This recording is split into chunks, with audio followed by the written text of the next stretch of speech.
So from time to time I get approached by companies wanting me to look at their products or offer to let me try something out, review it. Sometimes I take them up on it, other times I don't, I just never get to it. But I did get an offer from Nutrient Farm. They have a lot of different products, you know, from seasonings to meats, just a lot of different stuff. I'll put a link to their website in the description. But they offered to let me pick something out, try it, review it, and offer a discount code, which is going to be good for the month of April. So I went ahead and took them up on their offer, and they sent me a Wagyu Brisket. I'll show you the label. I'll include that here in the next clip just to show you where it came from, etc. It's a ranch out of Colorado, and it's a Wagyu brisket. And it's going to be interesting, and I'll talk more about why I think that when we get this brisket seasoned up and ready. But one of the cool things, I don't do a lot of briskets, and the biggest reason is because we just can't, it ends up going to waste. We can't eat it all. You know, for me to do a 15, 16, 17 pound brisket is just a waste. It's hard for us to get to meat in the freezer, especially meat that's already been cooked. And the nice thing about the briskets they had a lot of different size ranges that you could choose from. So I was sent a 9-pound brisket. I think it's just over 9 pounds. So let's get this seasoned up and ready. We're going to do an overnight cook tonight. So I'm looking forward to this. It'll be interesting, and we'll see how it does, and we'll put a link in the description and offer you a discount code for anything at Nutrient Farm. So thanks for joining, and let's get started.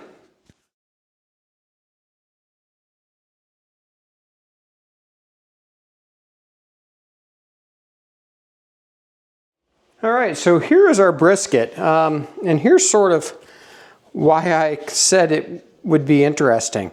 There's literally no fat cap on here at all. And so, you know, it looks like it's been trimmed. It's really pretty. I love the way it looks, but I'm just surprised to not see a fat cap of any sort. I mean, we've got this sort of decal piece here. It's really hard fat. I'm going to work on that a little bit. It really is pretty. You can see the two muscles, the point up here and the flat here. So we're going to trust it, and we're going to go for it, and hopefully turn out a decent brisket. So let's go to the other side first. The only thing I've done with this was unwrap it and pat it dry with some paper towels. So there is a lot of trimming I want to do, a lot of silver skin. I'm not that worried about it. I'm not going to go crazy worrying about it, but I do want to get some of it. And I am no expert brisket trimmer. First of all, I just haven't cooked enough briskets. So, you know, go see Bradley Robinson trim a brisket on Chud's Barbecue if you want a lesson. I'm not claiming to be perfect here. We're just going to try to get some of this. In fact, I may even fast forward through some of it.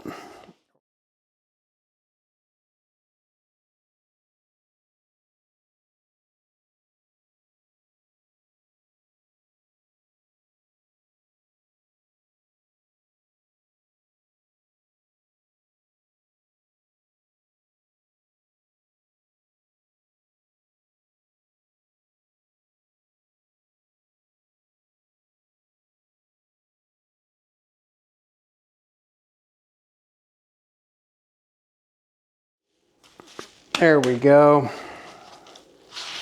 That's going to be good enough. This really is a beautiful piece of meat. I still find the lack of a fat cap strange. So I always want to make note of which way the grain is running. So in this case, we're going this way. So this thicker end is going to be where we do our slicing in the flat. So just want to make note of that. I think we're about done here. I'd rather do not enough trimming, I'm glad I didn't remove my finger there, than too much trimming. So I think we're calling it. So now here's what we're gonna do. I'm going to use a little bit of W sauce, my favorite Worcestershire sauce. I want to add a little moisture to this. Not a lot.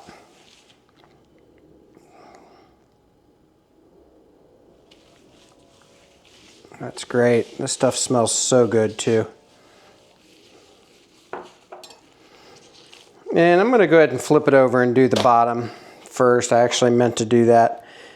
So add a little bit of W sauce on the bottom side. And now for seasoning, we're going to use Lane's Barbecue SPG. They do call this Pitmaster cut, so it's bigger grains. So we're going to work up high and just season evenly.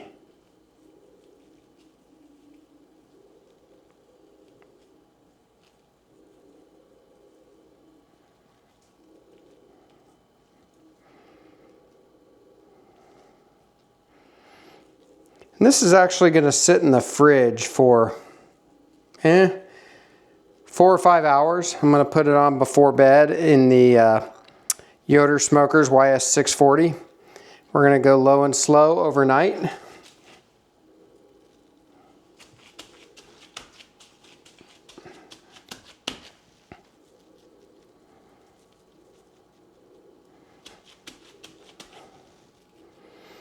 Let's try to get our sides here. And we'll look at those again before we're done. I'm going to go ahead and remove my other glove. It'll just be easier, and we'll wash.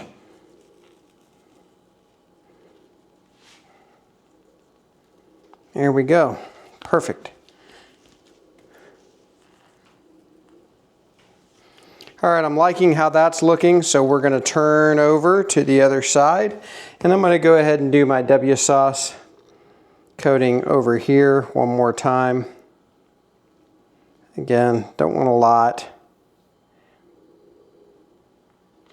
Oop. There we go.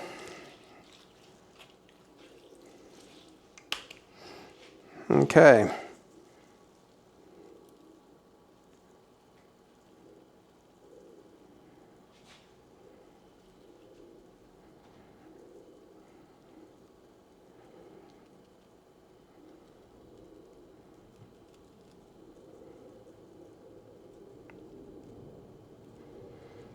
All right, I think that's looking pretty good there.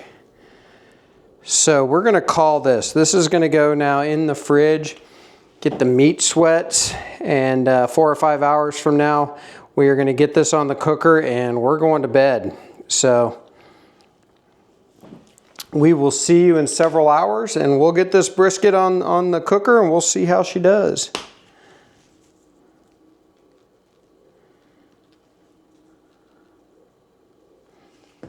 See you soon. All right, time for this overnight brisket cook. The brisket's been resting seasoned in the fridge for, I don't know, 5 hours, something like that, maybe a little less. We're gonna try out the ThermoWorks RFX gateway and wireless probes. So I've got it all set up. I still need to put the wireless probe in the brisket. So I'm gonna do that, and we're gonna get this thing on the cooker. I'm running this cooker at 190. I want to go really low and slow. I do not intend to get up with this in the night, just not going to. So we're going to go really low and slow on this. So let's get the lid open. We'll get the probe in the brisket, and then we'll get it on the cooker. So here we go. Oh, by the way, I do have a pan to catch drippings, and I've added a little bit of water to that just to keep some moisture in the cooker to regulate that temperature. So there you go. So we're going to do this on the top rack. Let me do this way. Okay, there we go. And I'm going to do the point towards the smokestack because it will get hotter over on that side. Here we go. I'm actually going to move this ambient probe more to the center. There we go. So the RFX gateway is connected, wired to the ambient probe, and then the wireless probe is in the brisket itself. So this thing looks pretty, ready to go. So we'll be out probably between 6 and 7 in the morning is what I would guess. Again, running at 190 degrees. We got a hopper full of pellets, and we are running hickory pellets. So there might be a few char oak in the bottom, but other than that, it's a full thing of hickory, and that's all. So we will bring you back in the morning, see how we're doing, and go from there. Thanks for joining.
Hey, good morning.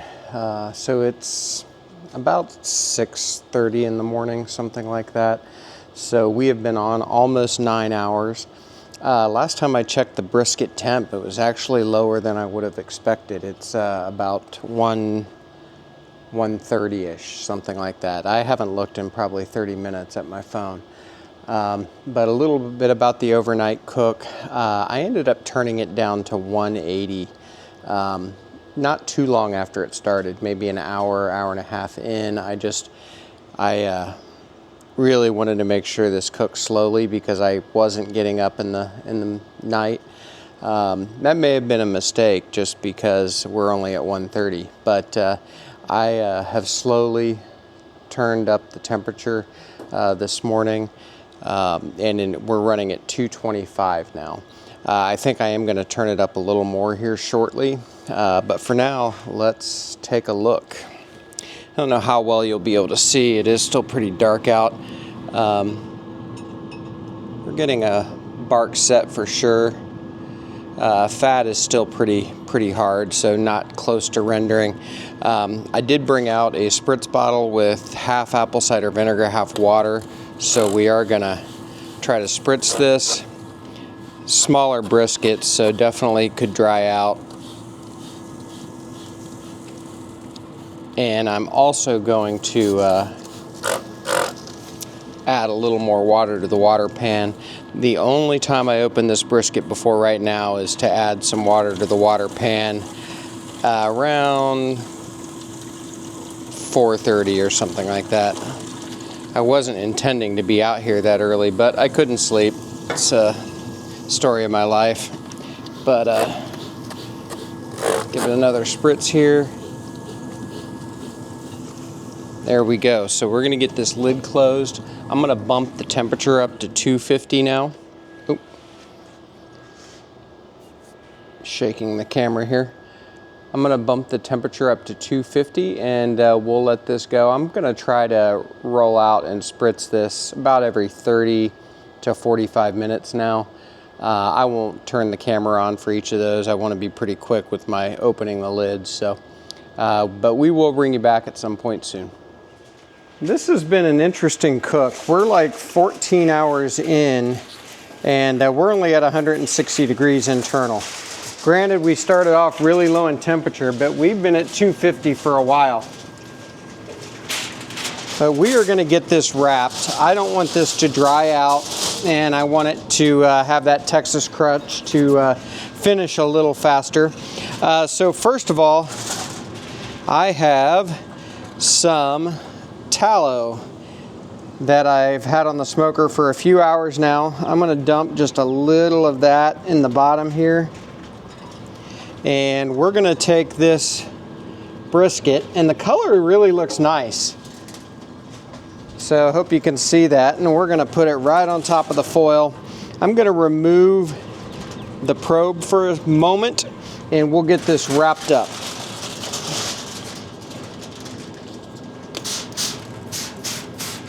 Just gonna add a little bit of moisture here, not much. And then we're gonna add the rest of the tallow to the top of the brisket. I do have a double layer of foil here.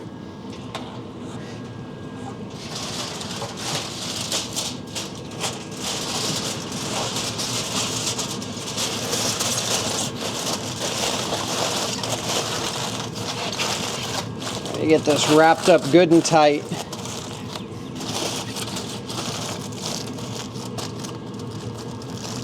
There we go.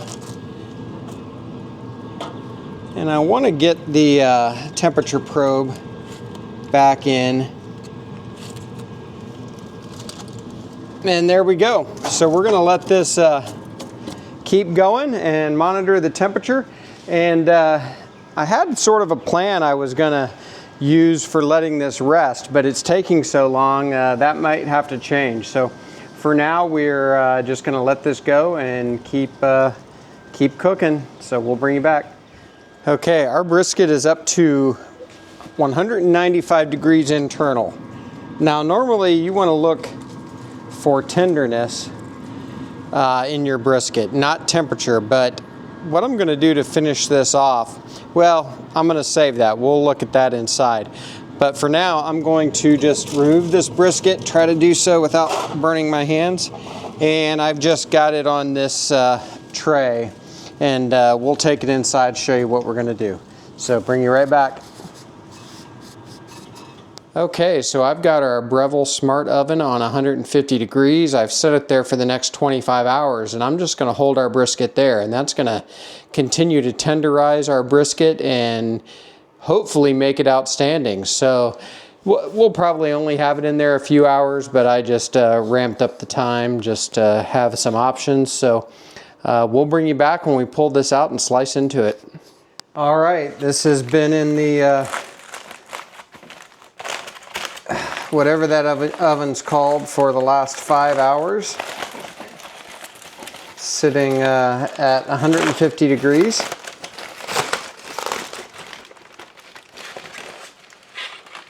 So let's see what we have here.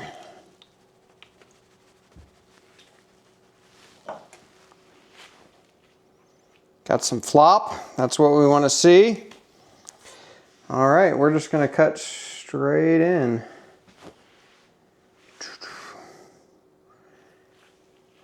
Let's do it like this. Ooh. Smoke ring. Don't ever say you can't get a smoke ring on a pellet grill. All right, let's just cut a couple of pieces off the flat.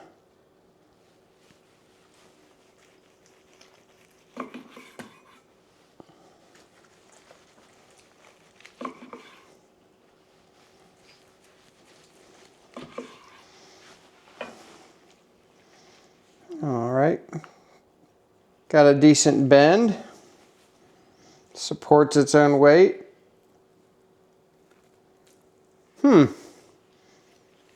This looks pretty good.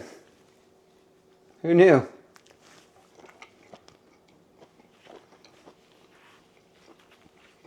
That's good, it's got great flavor. I actually think I under-seasoned it a little bit, but still pretty good. I'm gonna hand out some pieces here.